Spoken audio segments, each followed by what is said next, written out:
கோவை பொள்ளாச்சி அருகே தனியார் பள்ளி மாணவியை வகுப்பறைக்கு வெளியே அமர வைத்த விவகாரத்தில் தனியார் பள்ளியின் முதல்வர் ஆனந்தியை சஸ்பெண்ட் செய்து பள்ளி நிர்வாகம் நடவடிக்கை மேற்கொண்டுள்ளது.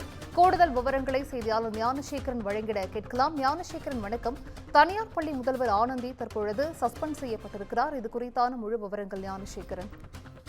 கோவையில் பள்ளி மாணவி வாசலில் அமர்ந்து வைக்கப்பட்டு பரீட்சை எழுத வைக்கப்பட்ட சம்பவத்தில் 2 விதமான விசாரணை நடத்தப்படுவதாக மாவட்ட ஆட்சியர் தெரிவித்தார். அதில் ஒன்று காவல்துறை சார்பாகவும், இரண்டாவது தனியார் பள்ளி என்பதால் தனியார் பள்ளிகளில் என இருக்கும் டிஇஓ சார்பாக பள்ளி மேலாண்மை அதிகாரிகளிடம் ஷோகேஸ் நோட்டீஸ் கொடுக்கப்பட்டு விசாரணை நடத்த துவங்கியதாக மாவட்ட ஆட்சியர் தெரிவித்திருந்தார்.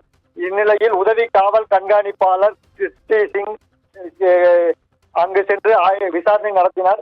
5ஆம் தேதி சம்பந்தப்பட்ட மாணவி 8ஆம் வகுப்பு மாணவி பருவம் எய்தார். அடுத்த நாள் செல்போன் மூலம் மகள் பருவம் எய்ததை தெரிவித்ததாகவும், 7ஆம் தேதி தாய் மாணவியுடன் பள்ளிக்கு வந்து தாய் தொற்று எதுவும் ஏற்படாமல் இருக்க தனியாக அமர வைத்து பள்ளியில் கேட்டுக் கொண்டுள்ளனர்.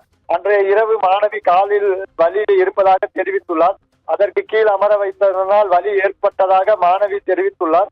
பின்பு 9ஆம் தேதி தேர்வுக்கு மாணவி பள்ளிக்கு வந்துள்ளார். அப்பொழுது மாணவியின் உறவினர் வந்து மாணவியின் தனியாக அமர்ந்து தேர்வு எழுதும் போது வீடியோ எடுத்துள்ளார். அப்பொழுது பள்ளிக்கு வந்த தாய் கேட்டபோது, நான் மகளை தனியாக அறைக்குள்ளே உட்கார சொன்னேன், தவிர வெளியே உட்கார சொல்லவில்லை என்று அந்த மாணவி மட்டுமின்றி சுமார் 25 மாணவர்களும் பள்ளியில் உள்ள மேடையில் தரையில் அமர வைத்து தேர்வு எழுதியுள்ளனர் என்றும் சம்பந்தப்பட்ட தாய் மாணவியிடம் விசாரணை நடத்தப்பட்டுள்ளதாகவும், ஜாதி ரீதியாக பாகுபாடு இருப்பதாக முதற்கட்ட தகவலில் தெரியவில்லை எனவும், இந்த சம்பவம் தொடர்பாக வீடியோ பதிவிட்டது தொடர்பாக விசாரணை நடத்தப்படும். இன்று விடுமுறை என்பதால் மற்ற மாணவர்களிடம் விசாரணை நடத்த வேண்டியுள்ளது என்று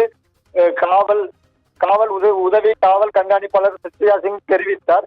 இந்நிலையில் தற்பொழுது அந்த பள்ளியின் முதல்வர் ஆனந்தியை சஸ்பெண்ட் செய்து பள்ளி நிர்வாகம் உத்தரவிட்டுள்ளது.